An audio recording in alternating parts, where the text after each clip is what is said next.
David Feng with you, of course, with the trains in central China. Yeah, I mean, it's perfect timing as we take a look at the 2025 year in review for the Chinese railways. Before we start, first of all, a few sights and sounds of Xi'an North Railway Station, the biggest in the country, and of course that's with platform 34.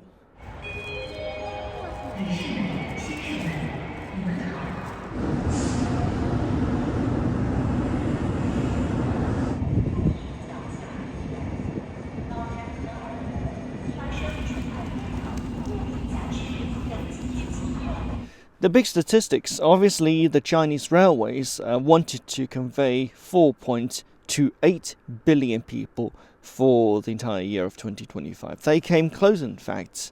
Already in 2024 they closed out with a record on its own, so over 4 billion. So they wanted 4.28. They got 4.255 billion, which is still quite a lot. And I think they actually managed to best their 2024 record already in November of 2025. So this is very big for the railways. Now, obviously, when you add more to the network, you get more riders. So I don't call that cheating. I call that actually a required expansion of the entire network rather than, yeah, we got more lines so we can carry more people. That's true, but if you have more trains and if you have upgraded trains, then you also get to carry more people. So passenger traffic looking pretty good. Also for freight traffic looking also good here. They wanted to carry 4.03 billion tons. They ended up carrying 4.066 billion tons. I think there's a modal shift in progress.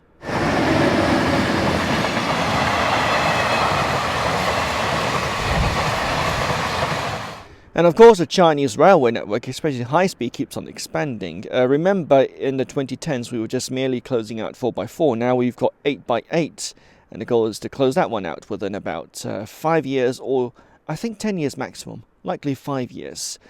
So the network is now 165,000 kilometers. It's so huge you start forgetting numbers. High speed is now over 50,000. I think if you look closely, I think it's like 50,400, a little bit over 50,000. It's huge. The railways said we were supposed to open merely 2,600 lines last year. You can never have enough of a good thing, so they actually opened up more than that. They opened up 3,109 kilometers.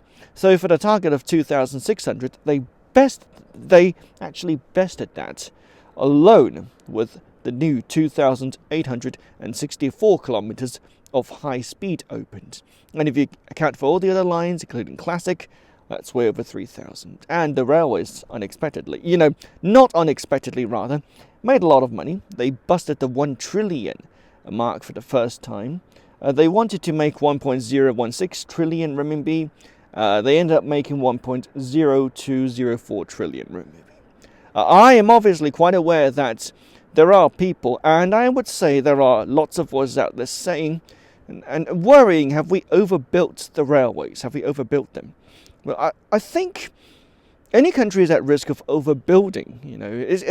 It's like when you go on, crisps, when you enjoy, crisps and you just may go way overboard. It just happens to us.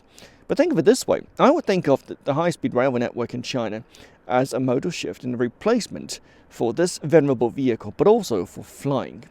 It's obvious you can't, take the train from Shanghai to San Francisco, but you can take, the train from Shanghai to Hong Kong, and increasingly that's a far more viable mode of transport. Like what we had last year in the States, the shutdown, the cancellation of flights. If this was, and I don't think it's ever going to happen in China, but in the off chance, at least in China, there's a perfect backup system, and that's, of course, the high-speed railway network.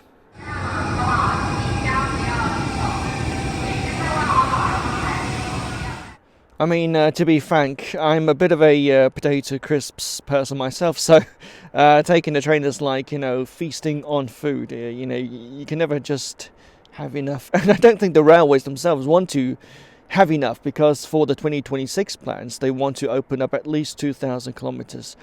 Something in me says that this is an underestimation. I remember it was a few years back the railway said we're going to open up at least 1,000 kilometers. Like, no way in hell. It's like you're going to open up way more than 1,000 kilometers. So I think the railways, at least, they've understated they're going to open 2,000 kilometers. I would not be surprised if they opened up more, and in some cases way more.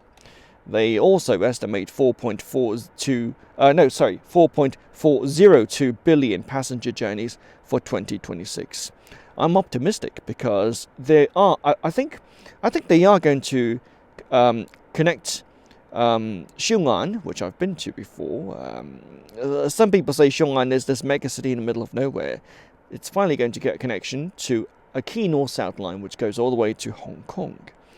So once the connections are made, I remember in my first TEDx in 2009, one of the speakers was like, if you build it, they will come. Chinese history has historically said and proven that cities built on rail junctions do tend to attract a lot of people and a lot of traffic. And finally, 4.13 billion tons of cargo conveyance is what they are planning for 2026. Interestingly enough, unlike last year, they didn't quite, I'm not so much aware of any projections as in like how much money they're going to make in terms of revenue. But personally speaking, if they made it past 1 trillion, I would expect something hovering around that range, unless there's something like gone completely wrong.